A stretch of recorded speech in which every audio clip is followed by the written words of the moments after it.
नमस्कार श्रोते हो, तुमचं मनःपूर्वक स्वागत आहे रीडिंग क्लब या आपल्या यूट्यूब चॅनलवर, जिथे शब्द होतात प्रेरणादायी आणि कथा घडवतात जीवनाची दिशा।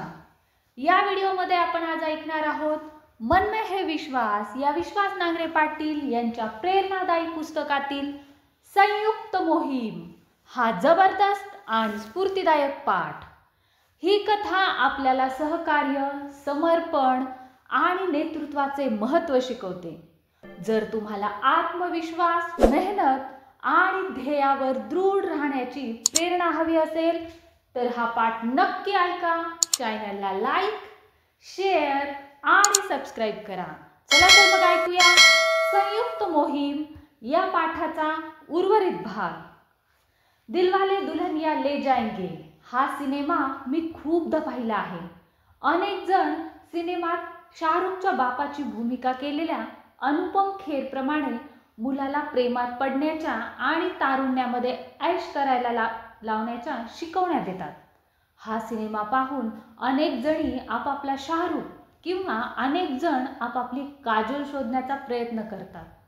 मला मात्र अपील झाला होता तो हा संवाद, ज्यावेळी काजोलला घरातून पळून जाऊन लग्न करण्याचा आग्रह काजोलची आई शाहरुख जवळ करते। त्यावेळी शाहरुख त्या आईचा हात हातात घेतो आणि म्हणतो, जीवनाच्या प्रत्येक वळणावर दोन रस्ते भेटतात।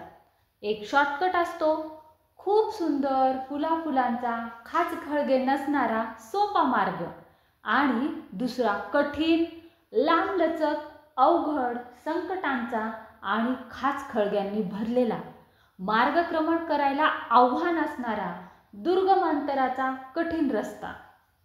जर शॉर्टकट मारला तर ध्येय मिळाल्याचा तात्पुरता आभास होतो, पण खरं तर ती पुढच्या अपयशाची नांदी असते। आभासाचा फुगा लवकर फुटतो आणि कटू वस्तुस्थिती कायमची अधू बनवते। आणि जर कठीण पद स्वीकारला तर सुरुवातीला खूप त्रास होतो, संकटांना आणि वेदनांना सामोरं जावं लागतं, मात्र अखेरीस विजय निश्चित असतो। या मार्गावरच्या अडचणींनी, संकटांनी माणूस आतून बाहेरून एवढा तावून सुलाखून निघतो, एवढा सशक्त होतो की पुढच्या सगळ्या आव्हानांना तो विजिगुष वृत्तीनं लीलया पेलतो आणि नेहमी यशस्वी होतो। या बॉलिवूडच्या डायलॉगनं माझ्या मनात घर केलं होतं। ज्या वेळी शॉर्टकटचा विचार यायचा त्यावेळी मी हे शब्द आठवायचो आणि प्रलोभनांपासून परावृत्त व्हायचो। अनेक जण पेपर फोडण्याचा शॉर्टकट प्रयत्नांच्या पायी आयुष्याची राखरांगोळी करून फसलेले दिसतात। अनेक जणांनी गावाकडे असणारी जमीन गहाण ठेवून या शॉर्टकटनी यायला पैसे जमा केले, चुकीच्या माणसाला दिले आणि जन्मभरासाठी फसले। शॉर्टकटच्या नादात अभ्यासाची राखरांगोळी करणारे असे आरंभशूरही या क्षेत्रात पाहायला मिळतात। त्यामुळे सापशिडीच्या खेळात काहीही हो, पडलो तर खचायचं नाही, उलटा वारा वाहायला लागला तरी विझायचं नाही, पुन्हा उठायचं, दीपस्तंभाला सामोरं ठेवून मार्गक्रमण करायचं। अवघड आणि कठीण रस्त्यावरच यशस्वी होईपर्यंत कोणताही थांबा नाही की कोणताही प्रश्न नाही। बॉलिवूडनी खरंच मला अनेकदा सावरलं आहे। लायक हो, यश तुझ्या मागे झक मारत येईल। ज्यावेळी दुनियेला एखादं काम अशक्यप्राय वाटेल तोच मोका आहे चौका मारण्याचा। मी उठू इच्छित आहे, धावू इच्छित आहे, धावताना पडलो तरी चालेल, मात्र थांबण्याची इच्छाही नाही आणि उसंतही नाही। जवळच्या फायद्याचा विचार करण्यापेक्षा लांबच्या नुकसानीचा विचार करायचा असतो। जोपर्यंत पराभव होत नाही तोपर्यंत माणूस जिंकलेलाच असतो। दुनियेत विनर आणि लूजर अशा दोन प्रकारच्या व्यक्ती असतात आणि प्रत्येक लूजरला आयुष्यात एकदा तरी विनर व्हायची संधीही मिळते। असे फिल्मी पण प्रेरणादायी अनमोल विचारांचे बॉलिवूड संवाद मी माझ्या डायरीत लिहून ठेवले होते। ज्यावेळी बॅटरी डिस्चार्ज झालेली असायची त्यावेळी आरशात पाहून हे डायलॉग त्या हिरोच्या स्टाईलनं म्हणण्याचा प्रयत्न करायचो। थोडं मनोरंजन आणि थोडं मोटिवेशन। गावी गेलो. परीक्षा चांगली गेल्यामुळे मन प्रसन्न होतं. गवळोबाच्या डोंगरावर मनसोक्त भटकलो. उंच उंच भरारी घेण्यासाठी, आकाश कवेत घेण्यासाठी हात पसरले. घोंगावणाऱ्या वाऱ्यात खोल श्वास घेतला व डोळे बंद केले.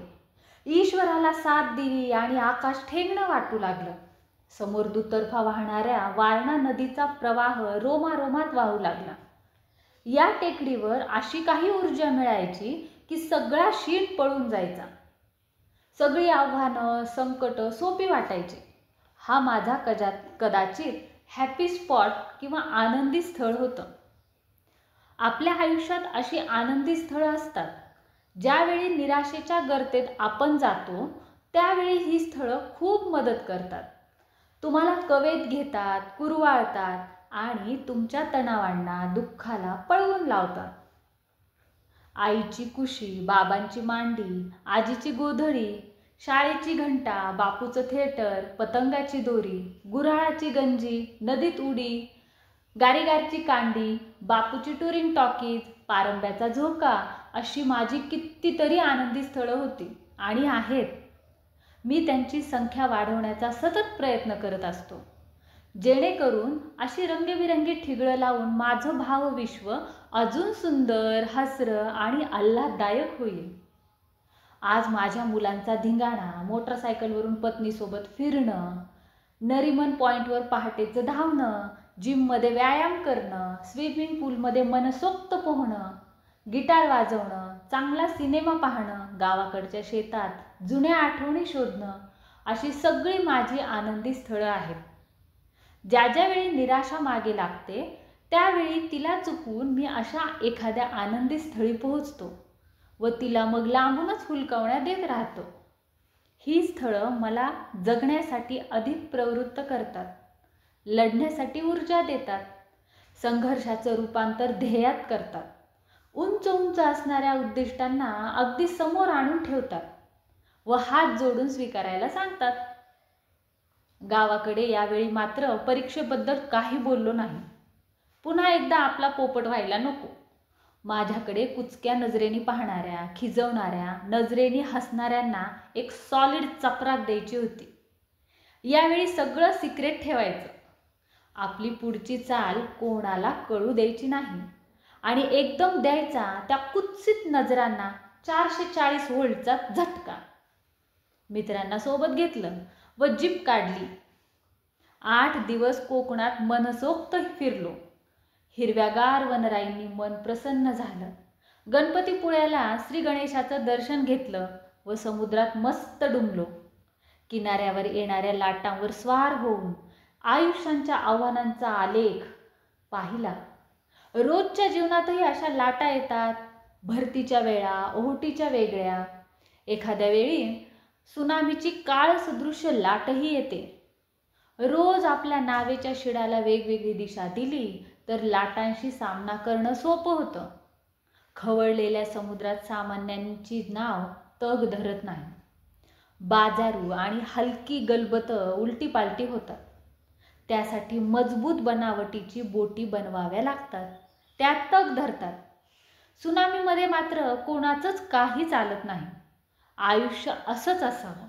सामान्य माणसासारखं जगायचं तर साध्या पाण्यात किनाऱ्यावर बुचकाळ्या मारायच्या. जर खोल पाण्यात मस्ती करायची असेल तर व्यक्तिमत्व जहाजासारखं आणि शरीरयष्टी तेवढीच मजबूत करावी लागेल. UPSCची परीक्षा ही खोल महासागरासारखी आहे.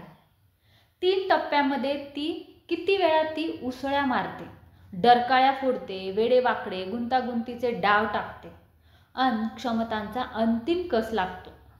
कोणत्याही एका टप्प्यावर पुरेशी तयारी केली नाही तर गळून पडणार, बुडणार हे निश्चित. एव्हरेस्ट समोर दिसत आहे. आता ते गाठण्यासाठी शेवटची लढाई करायची होती. त्यावेळी पावलं सावधपणे टाकायची आणि सभोवतालच्या परिस्थितीचं भान ठेवायचं होतं. मित्रांसोबत धिंगाणा चालला होता, पण मनाच्या गर्तेत खोल वादळ घोंगावत होतं. माझं जीवनरूपी जहाज हे समुद्र किनाऱ्यावर पार्क करण्यासाठी नाही. देवानं मला ते त्यासाठी दिलेलंच नाही. हो, किनाऱ्यावर ते सुरक्षित राहील, पण त्याचा उपयोग काय? त्याला मी स्वतःहून ठरवून आता खवळलेल्या समुद्रात उतरवलं आहे, तर त्याला तो पार करावाच लागेल. बेफाम धावणाऱ्या शर्यतीतल्या घोड्यावर बसलो आहे, तर त्याला काबू करायचंच. त्यासाठी खेड्यात जन्मलेल्या आणि उन्हात तापलेल्या शरीरातील नसा धमन्या समर्थ आहेत.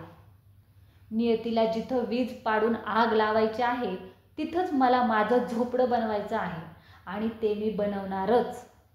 माझा संसार कितीही मोडून पडला तरी कणा मोडू देणार नाही.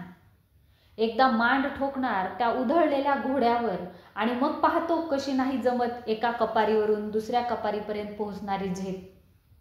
देव आपल्याला एवढ्या चटक्यांची वेदनांची भेट देत आहे, तर निश्चित त्याच्या मनात आपल्याबद्दल काहीतरी चांगलंच असेल. त्यावेळी सवंगड्यांसोबत फिरायला जायचं म्हणजे कुठल्या तरी मंदिरात किंवा धर्मशाळेत राहायचं. डिझेलला सर्वांनी मिळून पैसे जमा करायचं. रस्त्याला मिळेल ते खायचं आणि पोट दुखेपर्यंत फालतू जोकवर हसायचं. एकमेकांची उडवायची, खेचायची, नको त्या विषयावर फालतू चर्चा करायची आणि खोल उसासे घ्यायचे. ते जीवन हॅपी होतं, कारण किनाऱ्यावरच बुचकळा मारत होतो. मग कधी कधी वाटायचं, एवढं सगळं सोपं आणि सुखी आहे तर कशाला झक मारायला उसळत्या महासागराशी स्पर्धा करायची. मग मात्र काही प्रश्न पडायचा. Columbus, Marco Polo, Vasco the gamma यांनी असा विचार केला असता तर? त्यांनी अख्खे जगाचे प्रदेश प्रतिकूल परिस्थितीत शोधून काढले. पुऱ्या जगाची दिशा बदलली. आपल्याला तर आपलं छोटंसं बेट शोधायचं आहे. पुन्हा पुन्हा त्या कोकणातल्या समुद्रानं मला झेपावणारे इशारे दिले. मित्रांना निरोप दिला. मुंबईला पोहोचलो. मुलाखतीची तयारी सुरू करायची होती. विद्यापीठ वसतिगृहातून बाडबिस्तारा गुंडाळला. SISत मित्रांजवळ पॅरासाईट म्हणून राहायचं ठरवलं. पण झोपायला हक्काची एक जागाही हवी होती. देशमुख साहेबांना भेटलो. त्यांनी मला त्यांच्या आमदार निवासातील AC रूमची चावी दिली. मॅजेस्टिक आमदार निवास रूम नंबर 105 मधला हरहुन्नरी प्रवास सुरू झाला. खरं तर अख्ख्या आमदार निवासात ही एकच रूम AC होती, कारण तिच्याबरोबर खाली कॅन्टीनचा भटारखाना होता.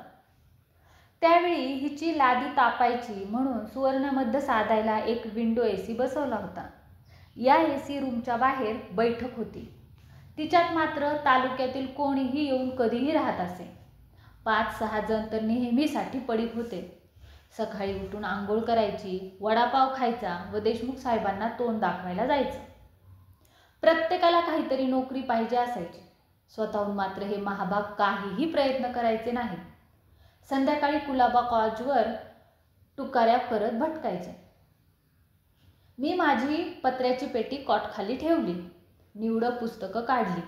सकाळी लवकर उठून पेटीत लायब्ररी किंवा SISC गाठणं व रात्री झोपायला आमदार निवासावर येणं असा दिनक्रम सुरू केला. मुख्य परीक्षा दिल्यानं SISCमध्ये आलेली नवीन मुलं मात्र अदबीनं पाहायची. येऊन बोलायची, प्रश्न विचारायची. मग 1-2 जणांना घेऊन चहाच्या टपरीवर आपलं शहाणपण पाजळणं असाही आवडीचा छंद जडला. कधी मधी गावाकडचे देशमुख साहेबांचे भाऊबंद आमदार निवासात मुक्कामाला यायचे. त्यांच्याकडेही AC रूमची चावी असायची. मी दिवसभराच्या अभ्यासानंतर आलो की हे ढेरपोटे पट्ट्यापट्ट्यांची चड्डी आणि बंडी घालून बेडवर घोरत पडलेले असायचे. पोरगा साहेब होणार म्हणून तात्यांनी मला सेकंड हँड मोटरसायकलही घेऊन दिली होती. मुंबईत ती चालवताना त्रेधा तिरपीट व्हायची. रात्री पार्किंगचाही प्रॉब्लेम होता.